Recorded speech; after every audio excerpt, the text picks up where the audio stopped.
Hi friends, welcome to SNM IAS academy. तो आज हम मॉडर्न हिस्ट्री के जो प्रैक्टिस क्वेश्चंस हम जो सीरीज़ है उसी को कंटिन्यू करते, कुछ क्वेश्चंस की और प्रैक्टिस करते हैं।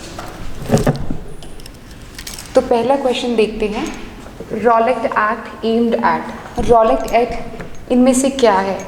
सबसे पहला है compulsory economic support to war efforts, then imprisonment without trial and summary procedures for trial, third suppression of the Khilafat movement, and fourth restriction on freedom of the press। हमें पता है जो रॉलेट एक्ट है वो 1919 में आया है। आपको पता है 1914 टू 1918 वर्ल्ड वॉर 1 का टाइम पीरियड था। तो ब्रिटिशर्स उस टाइम वैसे भी हमारी जो रेवोल्यूशनरी एक्टिविटीज़ थी वो डिफेंस ऑफ इंडिया एक्ट 1950 से कर्टेल करने की कोशिश कर रहे थे। लेकिन आफ्टर ये 1919 आता है तो वर्ल्ड वॉर 1 के बाद भी वो किसी तरह से ऐसी मूवमेंट्स को कंट्रोल करना चाहते थे, तो जिसकी वजह से वो रॉलेट एक्ट लेकर आए। इसके चेयरपर्सन सिडनी रॉलेट थे, ठीक है, जिसकी वजह से ये रॉलेट एक्ट पड़ जाता है। इसका एक और नाम है एनार्कियल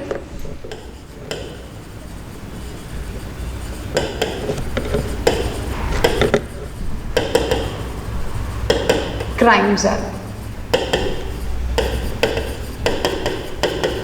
आपसे पूछा जा सकता है ये वाला एक्ट नाम देकर कि इनमें से ये कौन से एक्ट का नाम है, तो हमें पता होना चाहिए रॉलेट एक्ट को किसी और नाम से भी जाना जाता है। तो ये रॉलेट एक्ट क्या था? ये रॉलेट एक्ट का मतलब क्या था? बेसिकली जो भी ब्रिटिशर्स के अकॉर्डिंग सिडिशियस एक्टिविटीज़ थी, जो उनको लगता था कि ये हमारे रूल के लिए खतरा साबित हो सकती हैं, तो उसी बेसिस के ऊपर वो किसी को भी on the basis of suspicious वो ट्रायल नहीं, इवन विदाउट किसी ट्रायल के बेसिस के ऊपर 2 साल के अंदर 2 साल के लिए जेल में डाल सकते थे। इस एक्ट को कहा क्या जाता था नो वकील, नो अपील, नो दलील। यानी कि ना तो आपको कोई वकील करने का मौका दिया जाता था, ना ही आप कोई दलील, ना ही कोई अपील कर सकते थे हायर कोर्ट्स के अंदर। तो ये ऐसा एक्ट था जो अगर इवन आपकी न्यूज़पेपर में कुछ ऐसा लिखा है जो ब्रिटिशर्स के अगेंस्ट है, और मोर ओवर अगर आपने वो पढ़ा भी है न्यूज़पेपर किसी ने और उस न्यूज़पेपर को अपने पास भी रख लिया, तो भी आपको विदाउट एनी एविडेंसेस, आपको एविडेंस की भी ज़रूरत नहीं पड़ेगी, इस बेसिस के ऊपर भी क्या है 2 साल के लिए जेल में डाला जा सकता है। तो ये रॉलेट एक्ट वही था, that is imprisonment without trial, बिना ट्रायल से, ठीक है। समरी प्रोसीजर्स फॉर ट्रायल, यानी कि वारंट की भी ज़रूरत नहीं है कि आपका गुनाह क्या, आप पूछ भी नहीं सकते। तो ये रॉलेट एक्ट लेकर आया था, ठीक है जी। नेक्स्ट क्वेश्चन है Ilbert bill. Ilbert bill controversy क्या है? देखिए इल्बर्ट बिल ये लॉर्ड रिपन के टाइम पर आए थे इल्बर्ट, ठीक है। इन्होंने एक एक्ट की राइटिंग को प्रपोज किया था जिसके अंदर इन्होंने लिखा था, क्योंकि ऐसा माना जाता है एक्चुअली इस बिल में ना एक पॉलिटिकल इक्वालिटी की बात की गई है। This bill was aim to provide the political equality. जिसका क्या मतलब है, क्योंकि इक्वालिटी क्यों चाहिए? क्योंकि इसका मतलब है अगर अभी इक्वालिटी प्रोवाइड कर रहा है तो इससे पहले इनइक्वालिटी होगी। तो वो इनइक्वालिटी क्या कहती है कि अगर आपके पास कोई भी इंडियन मैजिस्ट्रेट है, वो ऐसा कोई भी ट्रायल नहीं कर सकता, ऐसा उसको कोई परमिशन नहीं है जिसके अंदर ब्रिटिशर सिटीजन या ब्रिटिशर सब्जेक्ट इन्वॉल्व हो। किसी भी यूरोपियन का वो केस नहीं सुन सकता। तो इल्बर्ट बिल ये एक्ट जो पास होने की कोशिश की थी, इसने यही एम किया था कि वो पॉलिटिकल इक्वालिटी प्रोवाइड कर सके, यानी कि वो जो इंडियन है, इंडियन मैजिस्ट्रेट्स हैं या इंडियन जजेस हैं, वो ब्रिटिशर सब्जेक्ट्स को भी क्या है ट्रायल कर सके, उनका केसेस भी क्या है सुन सके और उसके ऊपर जजमेंट दे सके, राइट। तो इसका मतलब ये इल्बर्ट बिल, लेकिन कंट्रोवर्सी इसलिए हो गई थी क्योंकि आप उसको पॉलिटिकल इक्वालिटी प्रोवाइड करने की कोशिश कर रहे हैं, लेकिन ये ब्रिटिशर्स को बात पसंद नहीं आई, जिसकी वजह से उन्होंने क्या है हल्ला मचाया और इसको पास नहीं होने दिया। But this bill was ultimately aimed to provide the political equality, right. Next question क्या है? The people of India agitated against the arrival of Simon Commission. Simon Commission के लिए लोगों ने क्यों एजिटेट किया? ऐसा क्या था साइमन कमीशन में? देखिए ये आया था 1927 में, 2 फेजेस में आया था, 1927, 1928। आया क्यों था? हमें पता है जब हमारा गवर्नमेंट ऑफ इंडिया एक्ट 1919 पास हुआ था, जिसे हम कॉमनली मॉन्टैग चैम्सफोर्ड या चैम्सफोर्ड रिफॉर्म के नाम से भी जानते हैं, जिसने क्या पेश किया था? डायरकी। हमें पता है डायरकी। अब डायरकी क्या होता है? देखिए आर्की का मतलब होता है पावर, ठीक है। डायरकी मतलब कुछ डबल, ड्यूअल पावर। जैसे पैट्रियार्की के अंदर हम आर्की पढ़ते हैं, बट पावर लेकिन किसकी? पैट्री, यानी कि रिस्ट्रिक्टेड टू दी मेन या मेल सोसाइटी। हम कहते हैं ना पैट्रियार्कल सोसाइटी, दैट मीन्स जो पावर है ना सोसाइटी के अंदर वो कन्फाइंड है मेल के पास, मेन के पास। हाउस होल्ड्स में भी जो मेन है, जो हस्बैंड है, जो फादर है या फिर जो भी पैट्रियार्क है उसी के हाथ में पावर है। सो सेम वे डेयार्की के अंदर भी आर्की 2 वर्ड से बना है डेयार्की।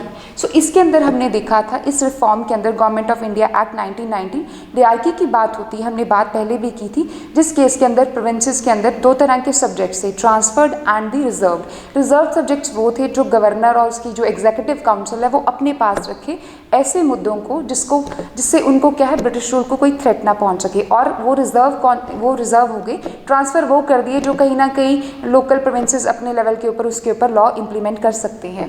तो उसी की फंक्शनिंग देखने के लिए ही, डेयार्की की फंक्शनिंग देखने के लिए इन प्रोविंसेस के अंदर साइमन कमीशन बुलाया गया था कि 10 साल के बाद एक कमीशन आएगा जो कि आपकी डेयार्की की फंक्शनिंग को देखेगा। हाँ, इससे पहले और भी बीच में कमीशन आते हैं, मूडी मैन कमीशन, लेकिन कहीं ना कहीं उनकी रिपोर्ट से ये पता चलता है कि अभी वक्त चाहिए इसकी फंक्शनिंग को समझने के लिए। तो आना तो था इसलिए 10 साल के बाद यानी कि 1929, लेकिन उस दौर के अंदर ब्रिटिशर्स के अंदर, इंग्लैंड के अंदर या लंदन के अंदर आप कह सकते हैं, ओवरऑल इंग्लैंड की बात करें तो वहाँ पर इलेक्शंस हेल्ड होनी थी, labour party versus conservative party.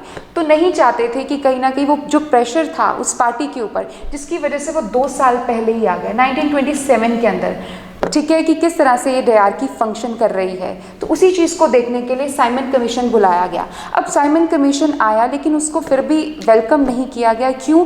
क्योंकि आपने जो रूल जिसके ऊपर दिया है प्रोविंसेस के अंदर वो तो इंडियंस हैं, लेकिन उस कमीशन के अंदर जितने भी मेंबर्स थे उनमें से एक भी मेंबर इंडियन नहीं था, जिसकी वजह से इसका बहुत भारी विरोध हुआ। सो यही बात रहती है Simon Commission, there was no Indian member in this Simon Commission, जिसकी वजह से क्या एजिटेशन हुआ।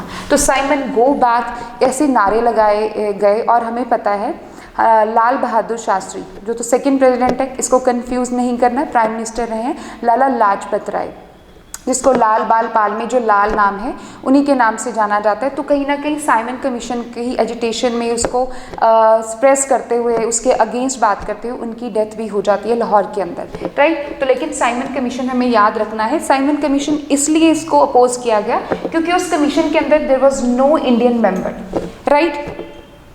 नेक्स्ट चलते हैं। Quit India movement was launched in response to. Quit India movement ऐसा क्या हुआ, ऐसे क्या कारण बन गए जिसकी वजह से क्विट इंडिया मूवमेंट को हमें लॉन्च करना पड़ा। देखिए, हम ऑलरेडी गांधी जी की अगर 3 मेन मूवमेंट्स के बारे में बात करें ना, non cooperation movement, civil disobedience movement and Quit India movement, तो हमारे पास क्विट इंडिया मूवमेंट ऐसा क्या है कि इस बार क्विट इंडिया मूवमेंट की ज़रूरत आन पड़ी। ये 1942 मार्च 1942 में हमें क्या मिलता है, क्रिप्स प्रपोजल। देखिए, अगर हम वक्त देखिए ना, क्विट इंडिया मूवमेंट जो है वो 1942 के अंदर ही आती है, बट अगस्त के अंदर 8 अगस्त 1942 को जो ऑल इंडिया वर्किंग कमेटी है कांग्रेस की, वो इसको सेशन के अंदर पास करती है, प्रूव करती है कि हमें क्विट इंडिया मूवमेंट लॉन्च करना चाहिए। लेकिन क्यों?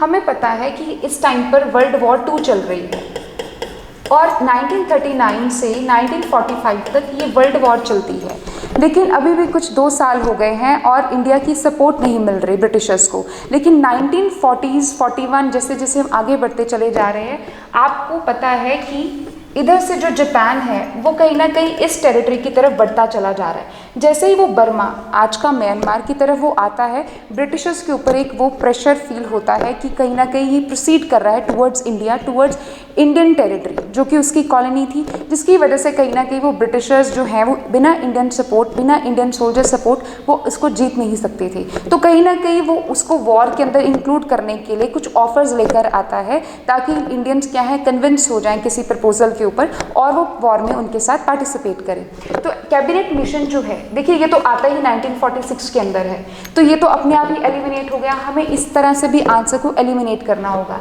क्रिप्स प्रपोजल है, ये 1942 के अंदर आता है। साइमन कमीशन जस्ट हमने अभी देखा कि वो तो 1927 पर के पास आता है और हम तो 1940s की बात कर रहे हैं।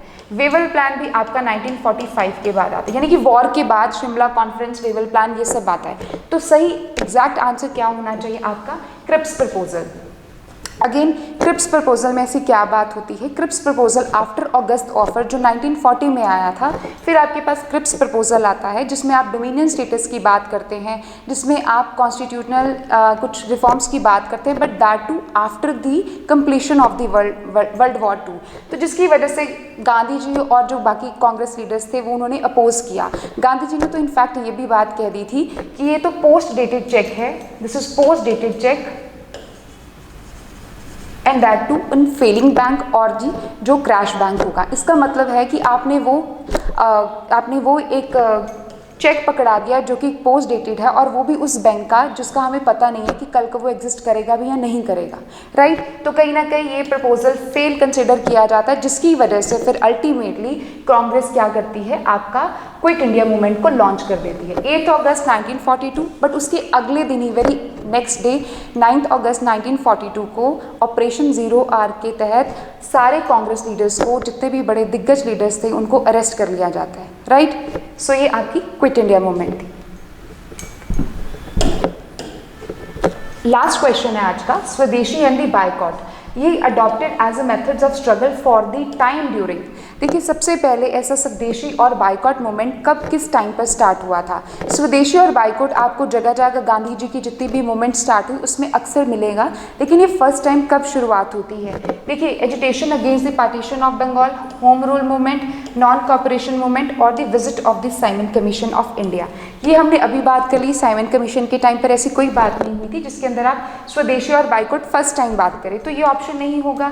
नॉन कॉपरेशन मूवमेंट में भी हम स्वदेशी और बायकॉट की बात करते हैं, बट वो पहली बार नहीं होता। रही बात होम रूल मूवमेंट की, इसके अंदर भी हम अपनी स्वदेशी की बात करेंगे, स्वराज की बात करेंगे, लेकिन पहली बार नहीं। तो हमें ये पता होना चाहिए कि क्रोनोलॉजिकल हिस्ट्री के अंदर सबसे पहली चीज़ आई क्या। देखिए ये आता है आपके पास 1905, ठीक है, 1916, 1920 एंड दिस इज 1927। अगर आपको क्लियर भी नहीं पता तो भी आप थोड़ा सा इसके पास पहुंच सकते हैं, लेकिन इसका करेक्ट आंसर, एग्जैक्ट आंसर यही है। हमें पता है 1905 16 अक्टूबर को जब पार्टीशन ऑफ बंगाल हो जाता है on the basis of Britishers divide and rule policy, तो हमने देखा उन्होंने जो बंगाल था उसको डिवाइड किया, वेस्ट बंगाल, ठीक है, एंड ईस्ट बंगाल, ठीक है, Muslim majority area and Hindu majority area. तो ये उस टाइम पर हमें पता है कांग्रेस के अंदर मॉडरेट्स लीडर्स थे, पर कहीं ना कहीं जो एक्सट्रीमिस्ट लीडर भी थे वो कहीं ना कहीं मॉडरेट्स की ये जो मेथड थे उनसे खुश नहीं थे, क्योंकि मॉडरेट्स क्या कहते थे कि अगर आपको लॉन्च करना है, उन्होंने सबसे पहले कोशिश की कि ड्यूरिंग दी पार्टीशन कहीं ना कहीं वो अपना एग्रेशन शो करना चाहते थे, तो उन्होंने स्वदेशी और बायकॉट की बात की। स्वदेशी मतलब खुद की चीज़ें, स्वदेश जो देश में मैन्युफैक्चर चीज़ें हैं, जैसे आज भी हम आत्म भारत निर्भर की बात करते हैं ना, तो वो कहीं ना कहीं स्वदेशी के बेसिस के ऊपर ही है। एंड बायकॉट मतलब हमें कोई फॉरेन गुड्स को यूज़ नहीं करना, क्योंकि फॉरेन गुड्स से किसको फ़ायदा मिल रहा है, ब्रिटिशर्स को, तो वो फ़ायदा ना मिले इसके एम से आपने कहीं ना कहीं इस टाइम पर जो ये आपका पार्टीशन ऑफ बंगाल हुआ था उसके अगेंस्ट ये मूवमेंट को शुरू किया। तो मॉडरेट्स के जो मेथड्स थे आपका प्रेयर, प्लीज, परसुएशन, जिससे वो खुश नहीं थे। एक्सट्रीमिस्ट चाहते थे कि कहीं ना कहीं आपको थोड़े से रेवोल्यूशनरी, कंपेरेटिवली और रिलेटिवली आपको कहीं ना कहीं एक्सट्रीमिस्ट थोड़े से मेथड्स के कहीं ना कहीं, जैसे ब्रिटिशर्स को चाहते थे कि वो आपके सिर्फ इन 3 पीस से काम नहीं चलेगा। तो अल्टीमेटली 1906 के अंदर जब दादा भाई नौरोजी कांग्रेस के सेशन को प्रिसाइड करते हैं तो वो कुछ 4 रेजोल्यूशंस को पास करते हैं। एक है आपके पास स्वराज, बायकॉट, देन आपकी नेशनल एजुकेशन एंड दी आपके पास ये है कि इसका बायकॉट किया जाएगा पार्टीशन ऑफ बंगाल को। मोर ओवर जो मॉडरेट्स थे वो चाहते थे कि ये जो स्वदेशी एंड बायकॉट मूवमेंट है ना, ये सिर्फ और सिर्फ बंगाल तक सीमित रहे, लेकिन एक्सट्रीमिस्ट चाहते थे कि इसको थोड़ा सा और लेवल के ऊपर आउटसाइड बंगाल बढ़ाया जाए। बट अल्टीमेटली उस टाइम से ऑनवर्ड्स हमें ये बात पता चल गई थी कि हम स्वदेशी और बायकॉट मूवमेंट से कहीं ना कहीं अपना जो एग्रेशन है वो शो कर सकते हैं। ऑन समहाउ ये पीसफुली ही था, तो हमने ये स्वदेशी और बायकॉट, स्वदेशी का मतलब इनफैक्ट नेशनल एजुकेशन, जहाँ हमारे स्कूल्स, हमारे कॉलेजेस, जहाँ पे हमें लॉ प्रैक्टिस करनी है वो सब कुछ इंडियन ही हो। तो ये था आपका during the partition of Bengal. So आज के क्वेश्चंस यहीं तक। होप ये आपको पसंद आए होंगे और आपको कहीं ना कहीं आपकी स्टडी में हेल्पफुल कंसिडर होंगे। So thank you very much.